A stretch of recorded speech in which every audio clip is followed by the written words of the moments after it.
Hey everybody, Who's Your Jedi here with another review for you. This time I'm talking the Arrow episode Reset. And for those of you who celebrate, I hope you had a nice Thanksgiving.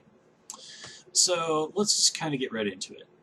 I was a little skeptical about this episode at first, but as it wore on, especially as we got to the end, I was actually quite impressed. Normally I really don't like these Groundhog's Day kind of episodes, but here it actually had a much deeper purpose. And you can tell that the people, whoever the creators of this episode, know how those sort of stories work. I mean, they referenced Groundhog's Day, they referenced Edge of Tomorrow, and I really love that bit where Oliver just goes to Quentin, says, "Oh yeah, I'm caught in a time loop," and Quentin is like, "Oh, okay, so what are we going to do about that?" And when Oliver's like, "Wait, you believe me?" Quentin is like, "Dude, this is hardly the strangest thing has ever come across our plate." That was a beautiful bit of observation and commentary on the genre. Let's just put it like that. Now, of course, this really was basically just a chance to kind of give both in-universe Laurel a chance to say goodbye to Quentin, and for us, the viewers, to say goodbye more formally to Quentin as a character, and of course, the ever-talented Paul Blackthorne as an actor. It was nice to kind of see them kind of give a nice little tip to the hat, give us a reminder of just where Quentin had been back in those first seasons and how important he really was in the early episodes of Arrow, um, and how much he ultimately contributed to the mythology of the show. And also kind of the growth he had in his relationship with Oliver over the years. It was all just really, really nicely done, and I liked that goodbye between him and Laurel. I liked how at first it seems like Lila is one of the bad guys, but by the time this is all cleared up, we understand no, Lila was on the side of good this whole time. The Monitor, despite having some peculiar methods, is also, genuinely trying to do good. The whole thing of, testing Laurel's character, like, would she betray Oliver? Well, that really does show that despite some well-deserved skepticism, she really has grown into a genuinely good, if not always sociably nice person, that she has really and truly changed in her heart. And I do like that. It's a nice way of illustrating that she really has become worthy of that Black Canary name. And I do like the ambiguity of like what's going on with Lila. I mean, she whipped out a gun and shot Quentin. I mean, holy heck! And then by the end of this episode, you realize like, oh no, she was trying to do the right thing after all. I do also like the twist that it was actually a reward from the Monitor to Laurel, what they were doing here, and that whole thing with Oliver. I mean, Lila is correct. Oliver is an incredibly stubborn guy, and that no matter what anybody said to him, he wouldn't believe that there was no way out of this unless he came to that conclusion on his own. I mean, Lila and the Monitor are absolutely correct. And that stubbornness is at times an asset for Oliver, and at times a hindrance. And here it was quite clearly a hindrance.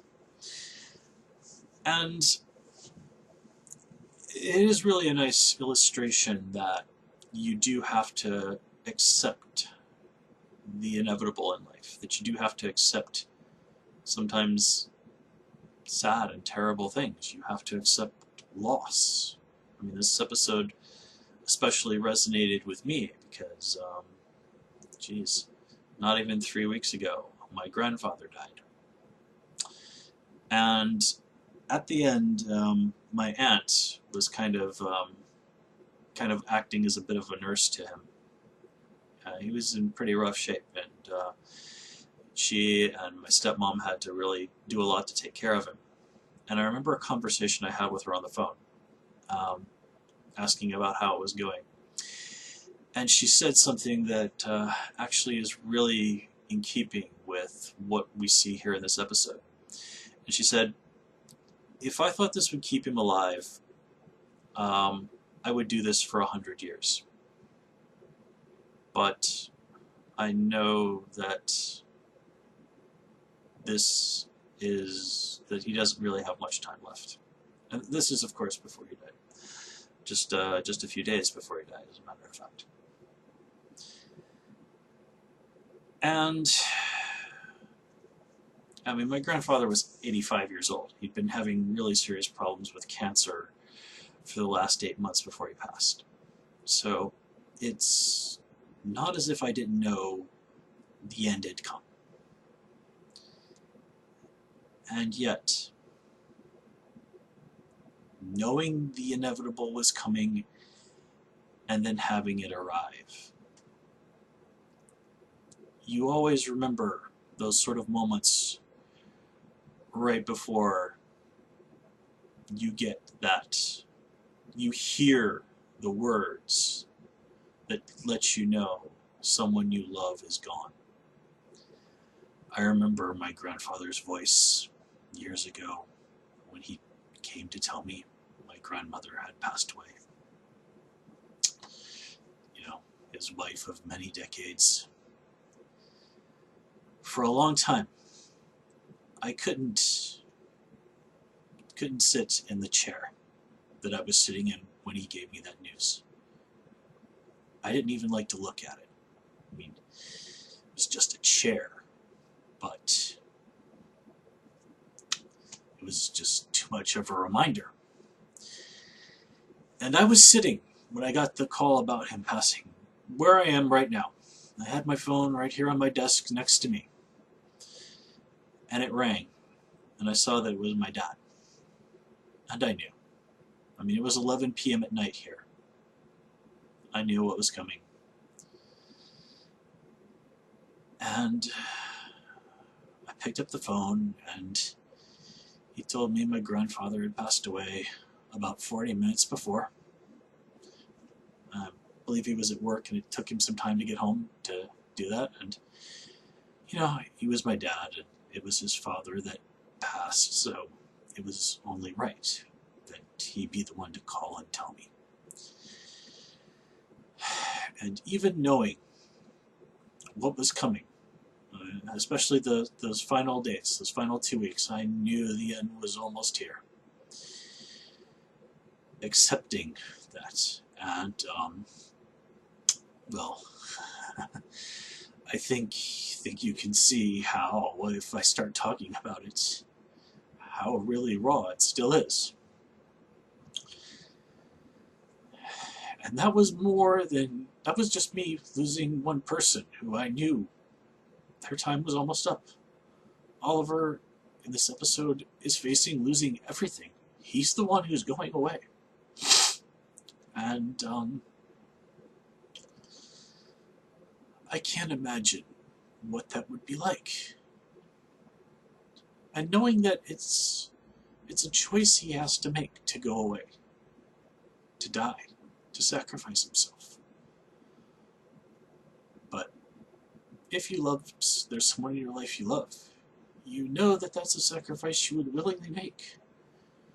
But it doesn't make the knowledge that you're going to lose them any easier, and that they will be separated from you, and that even if your actions are for their benefit, for their life, your actions will cause them pain. And no one ever wants to cause people that they love pain. But endings and death are an inevitable part of life. The most inevitable part of life. From the moment we are born, we're just running out the clock. And in a way that is both terrible and beautiful. Because it is endings, impermanence, that often give life meaning. If we never lost anything that meant something to us, if that was never a possibility, we would just take it for granted. And ladies and gentlemen, let me tell you, as somebody who has recently lost someone who meant a great deal to them, never take it for granted. We're never guaranteed another heartbeat, and neither is anyone else that we care about. That, as I said, is both terrifying and beautiful, but that is life. And you can be as stubborn as you want, but nothing is going to change that. No one in the history of time before us has found a way to beat that fact. And in all likelihood, no one ever will. Even the universe itself only has a finite number of seconds. One day, there will be that last. And then, well, I don't know. Death will come along, put the chairs up on the tables, turn off the lights, and lock the door as she leaves. And if you got that Sandman reference, my hat is indeed off to you. But anyway, we do have to accept endings and loss. Struggling against that, natural though it is, human though it is, ultimately only brings you more suffering. So ladies and gentlemen, if you do have people in your life that you do care deeply about, don't hesitate and don't wait. Make sure you tell them that you love them. I got to tell my grandfather I loved him one last time, and that will always mean the world to me. Alright, well, enough modeling stuff. Life goes on. Until next time, everybody, take care and have a good one.